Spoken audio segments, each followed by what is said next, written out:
Bonsoir, bienvenue pour ce nouveau live. Ouais. Excusez-moi, je suis en train de revenir au sujet de ce live. J'ai écouté des choses avant, j'étais plongée dans certaines choses qui s'activent en ce moment, donc je vais revenir au sujet du live et ramener toutes les parties de moi ici et maintenant pour vous transmettre ce que j'ai envie de vous transmettre ce soir. Donc je vais prendre cet instant pour me réaligner en quelque sorte. Hmm, Ok. Alors ce soir, j'ai envie de vous parler du Père divin. Et ouais, donc le Père divin.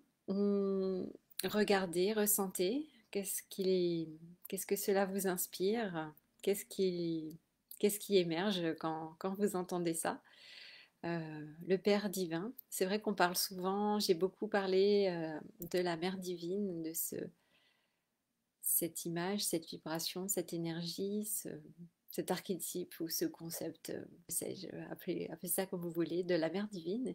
Et là, ce soir, eh bien, c'est le Père divin. Et en fait, j'ai eu, ce matin, j'avais une cliente pour une séance privée. Et ce qui est vraiment ressorti, elle a souhaité qu'on travaille sur sa relation avec les hommes. Et vous allez me dire, évidemment, évidemment ou pas, mais bon, c'est quand même assez souvent le cas. Nous en sommes venus à la relation avec son père, qui n'a pas été une relation facile du tout, du tout, du tout. Et donc, ce qui venait, en fait, vraiment, cette petite fille qui avait beaucoup de colère finalement contre son père et tout ce qu'elle avait vécu, et contre les hommes en général, eh bien, c'était vraiment cette sensation finalement, ce manque finalement, on pourrait dire, de cette énergie, de cette présence, de cette vibration du Père divin. Voilà, je l'ai appelé comme ça pendant la séance et c'est vrai que tout de suite, il y a eu vraiment un, comment on dit? Je dirais pas un soulagement, mais oui, un soulagement, un bien-être en fait qui s'est installé immédiatement en elle et il y avait vraiment cette image de la petite fille qui, voilà, où son papa s'occupe d'elle et son papa la prend dans ses bras et puis qu'elle peut vraiment ressentir comme ça, qu'elle peut se blottir dans les bras de son papa et que à ce moment-là, eh bien, elle est complètement aimée, acceptée pour qui elle est et elle peut vraiment ressentir cette présence du masculin, cette protection en quelque sorte divine hein, de ce Père divin et c'est quelque chose qui peut vraiment être très guérisseur. Et il y avait vraiment en même temps ce geste hein, de se prendre soi dans les bras et oui, voilà, de se prendre dans les bras soi-même, comme ça, de s'envelopper et de sentir effectivement cette énergie du Père divin qui l'enveloppe. Et c'était vraiment très beau à voir et c'est comme si la colère, elle disparaissait instantanément et on entrait vraiment dans cette énergie d'amour. Alors avec de la tristesse, bien sûr, parce que c'est pas quelque chose qui a été ressenti et vécu durant l'enfance, mais là de ressentir cette énergie du Père divin qu'on peut ressentir aujourd'hui, même si on l'a pas ressenti étant enfant, eh bien c'est quelque chose qui instantanément nous connecte à cet amour, à cette vibration et ça vient vraiment tout de suite comme mettre un baume guérisseur vraiment apaisé. Donc c'était vraiment ouais, c'était vraiment très beau et très émouvant. Elle était très émue, moi aussi, parce que c'était vraiment très beau de ressentir ça. Et ça lui a permis aussi, bah, par la même occasion, de ressentir une guérison aussi dans la relation avec son frère, notamment aussi dans son enfance, qui n'étaient plus des ennemis. Elle et son frère, mais que là, ils se retrouvaient finalement dans la même équipe, si on peut dire, et voilà, il y avait plus cette séparation, cette compétition ou ces conflits entre eux, mais qu'ils étaient finalement, ouais, qu'ils faisaient équipe et qu'ils se donnaient la main et elle se voyait vraiment. Et je voyais aussi, voilà, ces deux enfants qui maintenant, aujourd'hui, on a réussi à transformer ça où ils pouvaient se donner la main et ressentir qu'ils étaient ouais, ce lien frère et sœur où ils étaient vraiment ensemble, ouais, dans une même expérience, mais du même côté au lieu d'être ennemis. Donc c'était vraiment, ouais, c'était vraiment très beau, très, très émouvant. J'ai trouvé ça très, très, très, très puissant aussi ce matin. Donc Ouais, donc je vous invite vraiment à ressentir si c'est quelque chose qui vous parle, cette présence du Père divin et ce que cela signifie, représente pour vous. Euh, Et coucou Bernie, tu dis bonsoir Marie, le Père divin, c'est pour moi le Père idéal dans l'action, l'amour et la protection. Oui, oui, ah oui, oui, c'est ça. Oui, je suis d'accord avec toi. Ouais, c'est comme ça que je le vois aussi. Et ouais, c'est vraiment cette énergie et cette vibration qui est vraiment là et où on se sent bien en fait. Effectivement, on se sent en sécurité, on sent que ouais, les besoins sont satisfaits, il y a cette tendresse qui est là, cet amour qui est présent aussi. Donc effectivement, c'est quelque chose qui nous enveloppe, qui est, comme je disais, qui est guérisseur et qui fait beaucoup de bien, ouais, qui nous aide à nous développer en fait aussi de façon saine, j'ai envie de dire.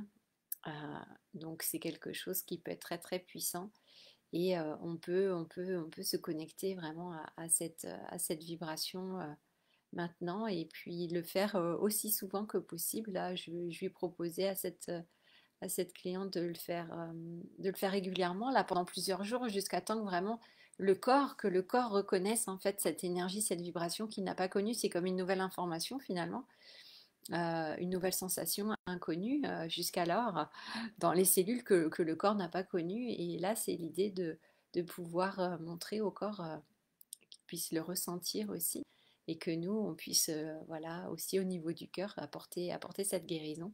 Donc j'ai trouvé que c'était très beau et très important.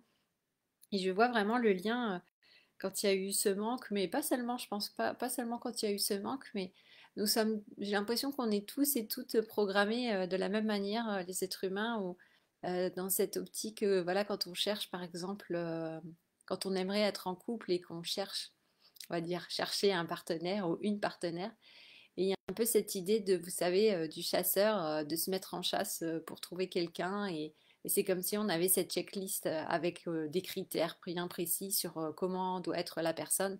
Et il y a cette idée aussi qu'on nous a beaucoup programmé dans notre esprit, dans notre fonctionnement, de pénurie, que les choses sont limitées dans tout, hein, dans tout ce qu'on fait d'ailleurs. Trouver un job comme s'il n'y en avait qu'un, trouver un partenaire, avoir une maison. Mais vous voyez, c'est que des choses limitées où on se focalise sur une chose et puis on en oublie tout le reste. Ça, c'est vraiment, je trouve, ouais, un côté de programmation qui, moi, me saute aux yeux là de plus en plus en ce moment. Et je trouve que quand on souhaite être en couple, en fait, il y a cette programmation qui s'active en fait de façon automatique où on part en quelque sorte à la recherche ou à la chasse de cette personne avec des critères des critères en tête. Et ça devient vraiment un objectif. Donc on part avec un objectif, une obligation de résultat, euh, une idée de performance aussi derrière, où on va mesurer en succès ou en échec si on a réussi ou pas à atteindre l'objectif. Donc vous voyez, et tout ça pour moi c'est de plus en plus du conditionnement et de la programmation, mais ça me semble tellement évident. Pour moi, il y a pas d'amour là-dedans. Il n'y a pas du tout d'amour. Et ça m'a sauté aux yeux vraiment ce matin. Je le voyais vraiment, mais peut-être pour la première fois aussi clairement. Et c'est cette idée, en fait, qu'on n'est pas du tout juste à la découverte d'un autre être humain. On est vraiment dans ouais, dans une quête souvent voilà, comme je disais, de résultats, il me faut ça, je vais à la recherche de ça pour l'obtenir et satisfaire ce besoin, ce désir, cette envie. Et c'est comme si on oubliait complètement dans cette démarche, dans cette attitude, dans ce comportement, on oublie complètement qu'on a affaire à d'autres êtres humains qui ont eux aussi qui ont leurs émotions, qui sont et je trouve ça ouais. Et en fait, quand on se focalise comme ça aussi sur une personne en cherchant quelque chose de quelqu'un de stéréotypé qui va répondre comme à notre checklist, eh bien finalement on se ferme à tous les gens en fait qui sont autour, à toutes les personnes, et on se ferme aussi, j'ai l'impression, à l'abondance, et qu'il y a voilà, il y a plein de femmes sur terre, il y a plein d'hommes sur terre, Et quand on part comme ça avec une idée fixe en tête, j'ai l'impression que bah, ça nous ferme aussi à toutes les possibilités, à toutes les opportunités aussi, et surtout à toutes les rencontres, parce qu'on peut rencontrer, voilà, même sans que ce soit forcément des rencontres amoureuses, mais juste de connecter finalement avec des gens, des humains, des personnes, et rencontrer des personnes. Et c'est comme je disais ce matin, c'est ça qui me venait, et j'ai trouvé ça très beau. C'était que chaque homme, voilà, si on est une femme et qu'on souhaite rencontrer des hommes et peut-être effectivement, eh bien, connecter un peu plus avec un d'entre eux. Mais en fait, là, ce que je recevais vraiment comme message, c'était que chaque homme avait vraiment sa beauté et sa richesse propre, en fait.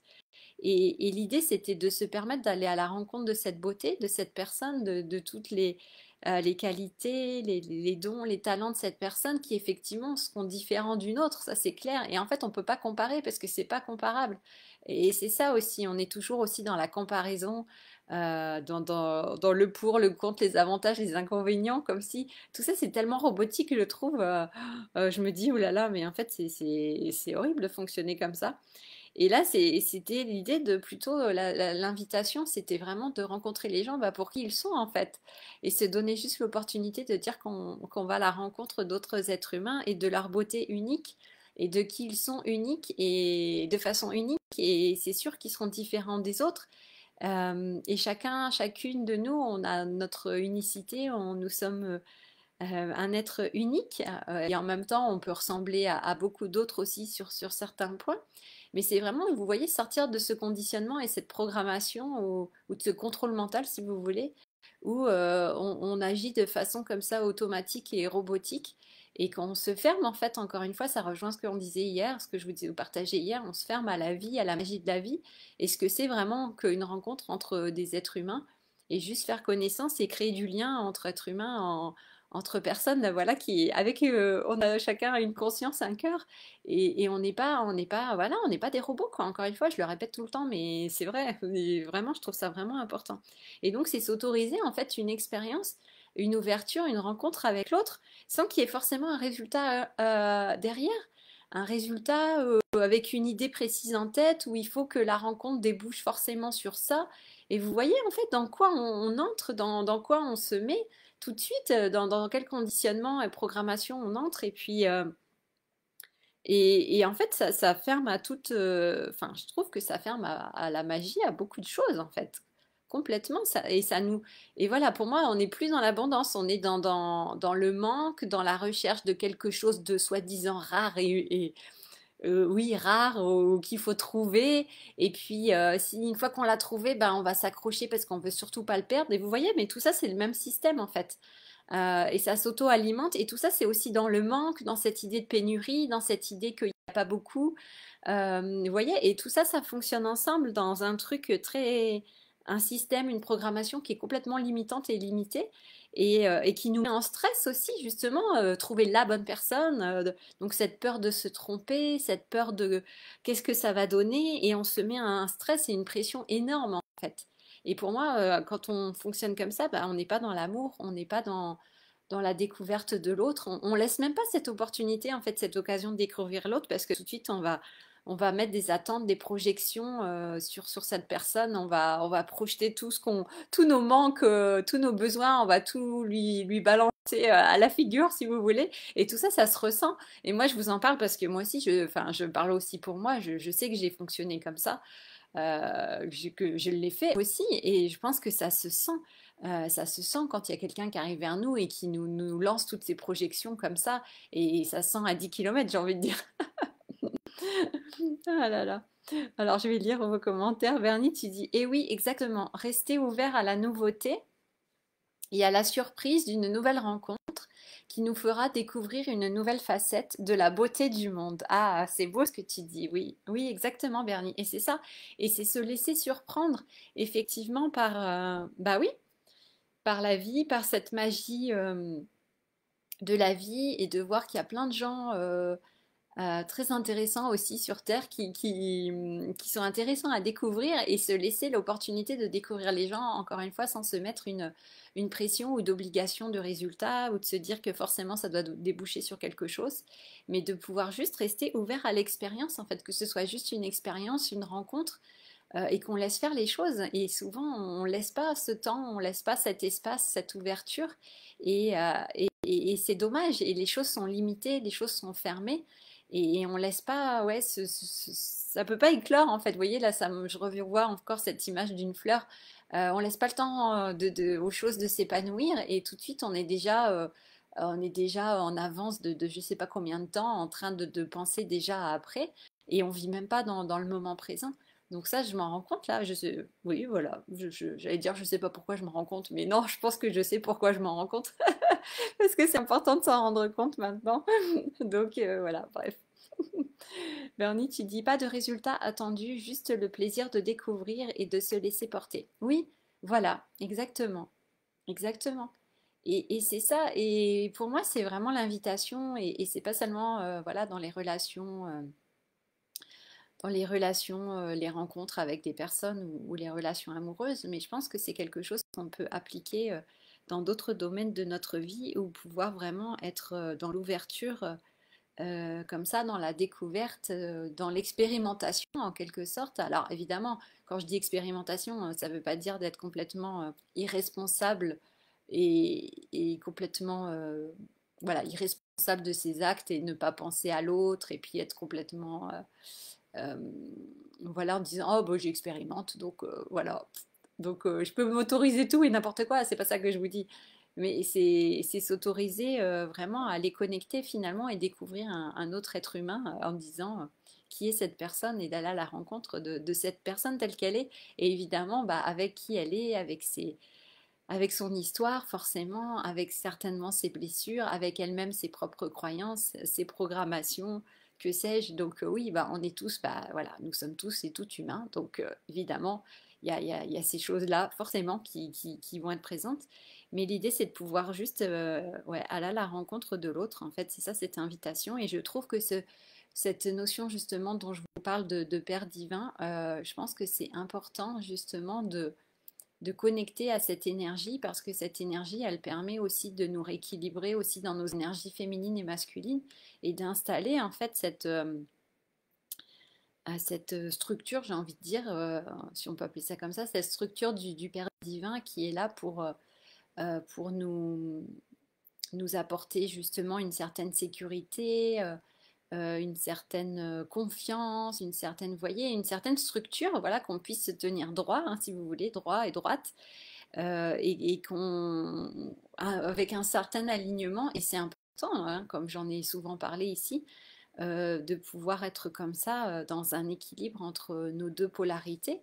Et donc, effectivement, cette figure du Père divin, elle est vraiment importante et oui, et pour certaines personnes, selon notre parcours de vie, hein, selon l'expérience qu'on a pu vivre avec notre propre père terrestre, on va dire. On peut avoir des pères célestes. Alors j'aime bien parce que, petite parenthèse, dans le dialogue des deux sages, c'est un dialogue dont je vous ai déjà parlé, un, un texte irlandais qui est joué à la harpe comme ça, et puis il dit, dans le barde, il explique qu'il a trois pères. Il a son père en chair et en os, si vous voulez. Il a son père, je sais plus d'ailleurs, je pense. Ah oui, c'est en anglais là. Il faudrait un moment juste pour que ça revienne. Il a son père dans la poésie, hein, qui l'a inspiré, qui l'a sûrement instruit, puisque vous savez, à cette époque-là, bah, les bardes, ils pouvaient, enfin voilà, les jeunes, ils pouvaient être instruits chez différents bardes ou chez différents druides, donc avoir différents maîtres, si vous voulez, enseignants. Donc il y avait ce père de chair et d'os, si vous voulez, il y a ce père de la poésie, et le troisième, c'était son... Ah, je sais plus, il m'échappe le troisième, qui c'est?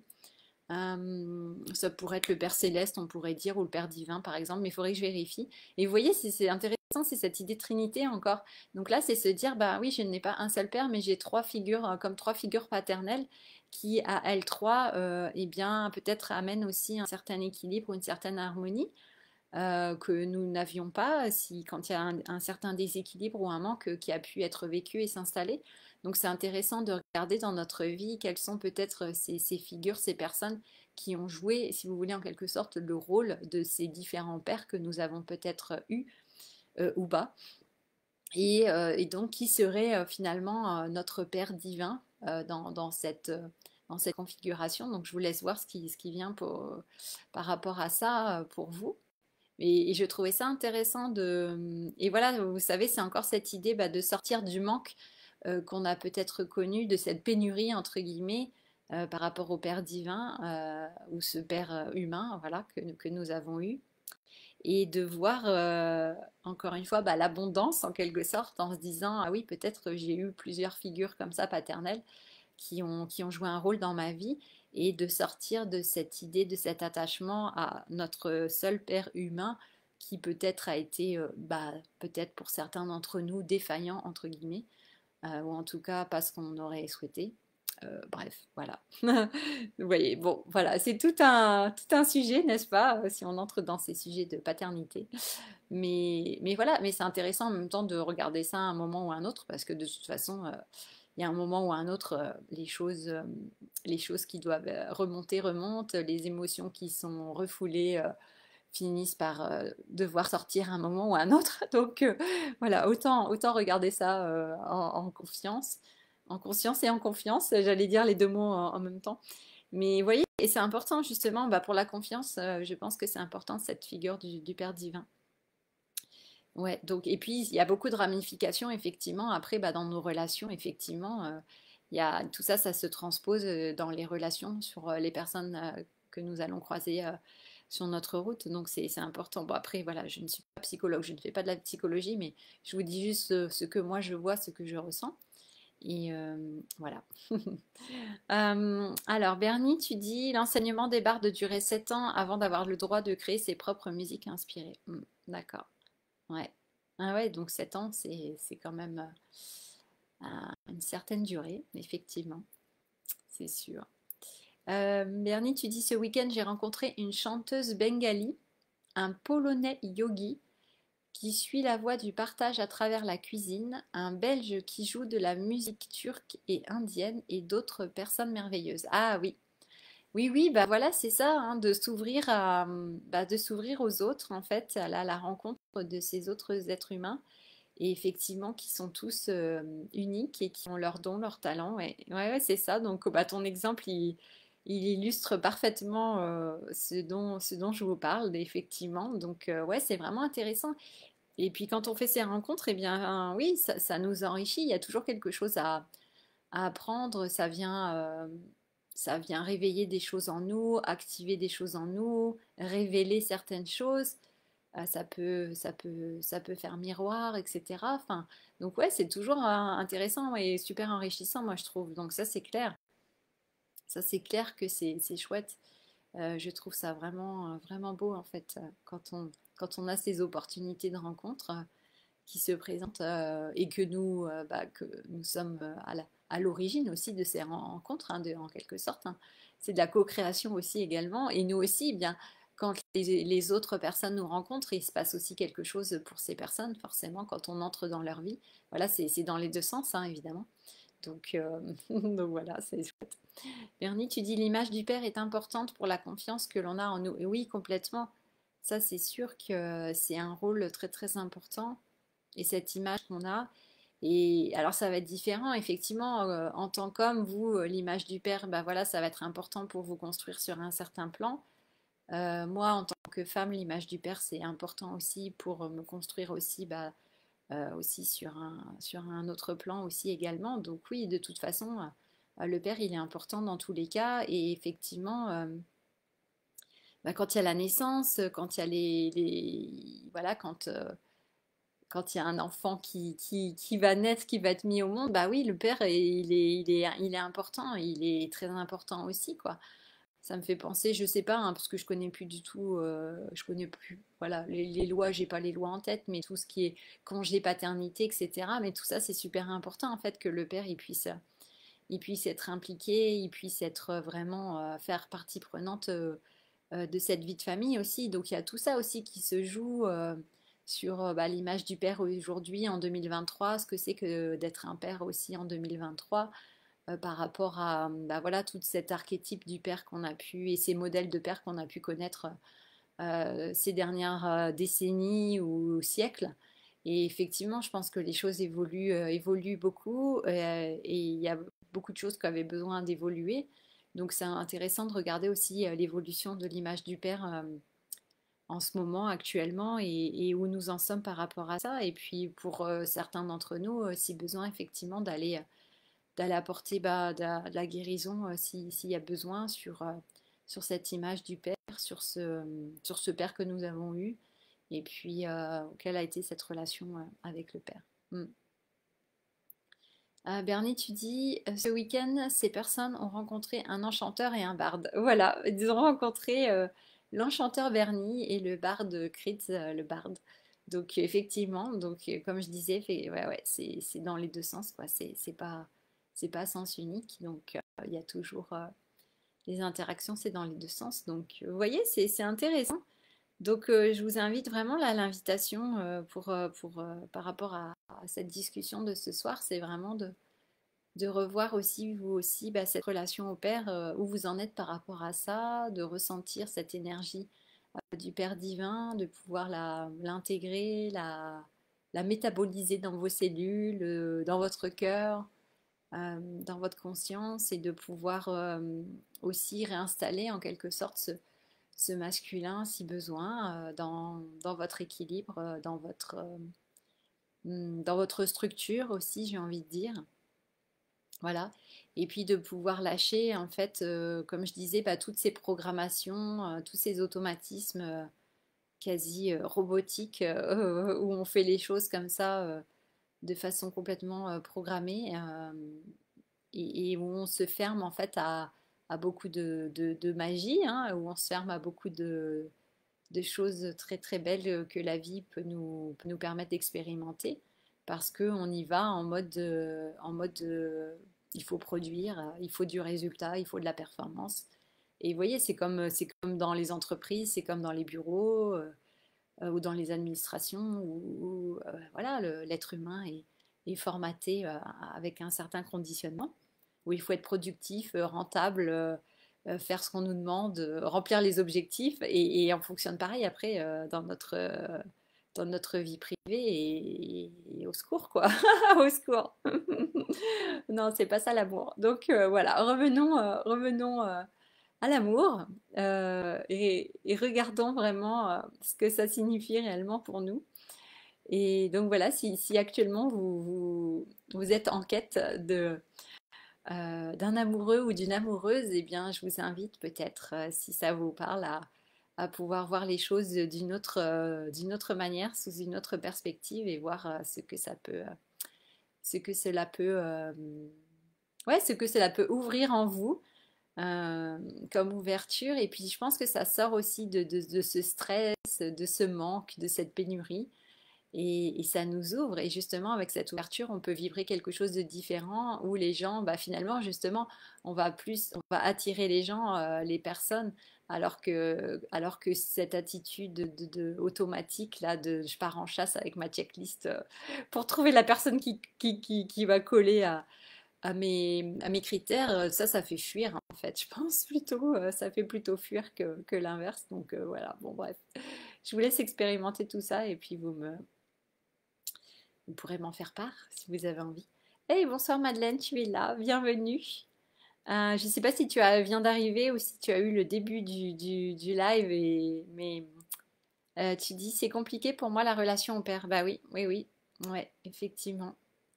Donc c'est ça d'où je trouve intéressant de connecter à ce Père divin, à cette énergie, à cette vibration, comme je disais, de pouvoir la ressentir et pouvoir se nourrir.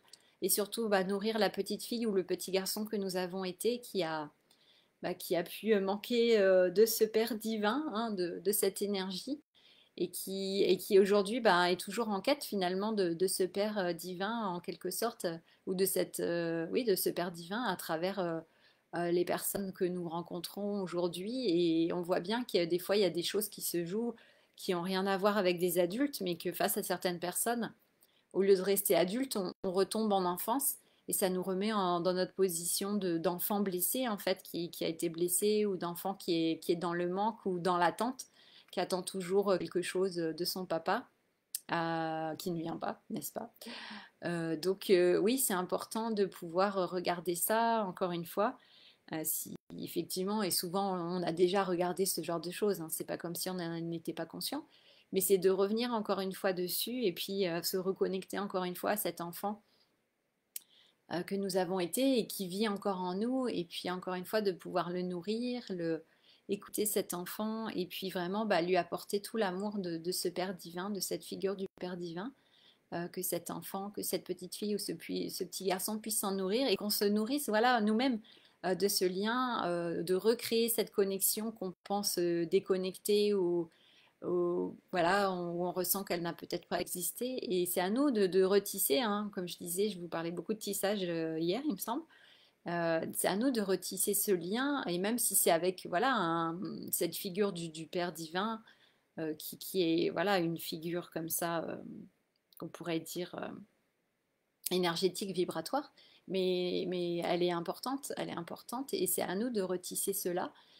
Si on ne peut pas le faire avec notre Père terrestre, humain, eh bien, on peut toujours le faire de façon vibratoire et énergétique. Et je pense que c'est une bonne chose de le faire, et que, ouais, que ça peut vraiment faire du bien, et être très guérisseur. Ouais. Bernie, tu dis cela l'a été longtemps pour moi, mais plus maintenant. Le travail de libération a été fait. Bah écoute, parfait. Parfait, parfait. Oui, oui, oui, bah oui. Oui.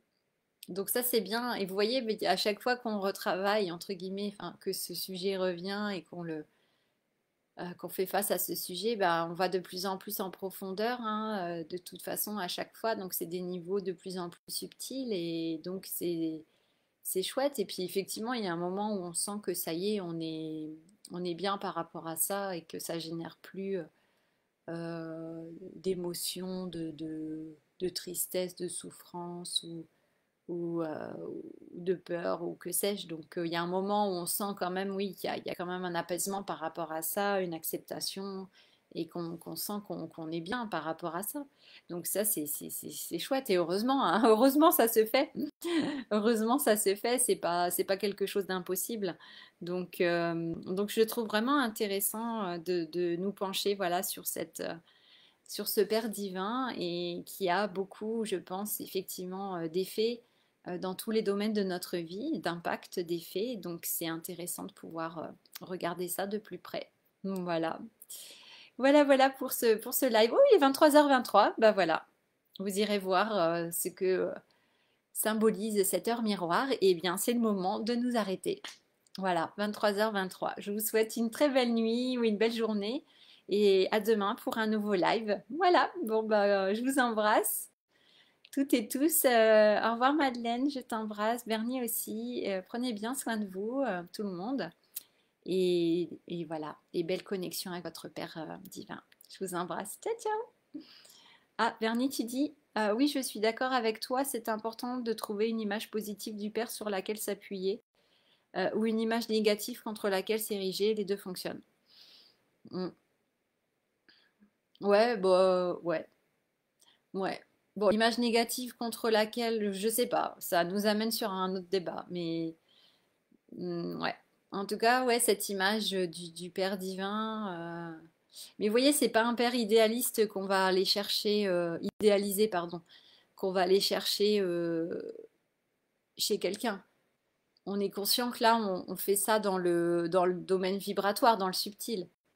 Et c'est pas une projection qu'on fait sur quelqu'un en essayant de trouver ce Père divin chez quelqu'un qui va incarner ça aujourd'hui pour nous. Moi, je vois ça plus dans le subtil, et c'est un lien qu'on peut recréer vibratoirement et énergétiquement, et qui va venir nous guérir. Donc c'est pas de la projection, on ne fait pas de la projection sur quelqu'un d'autre.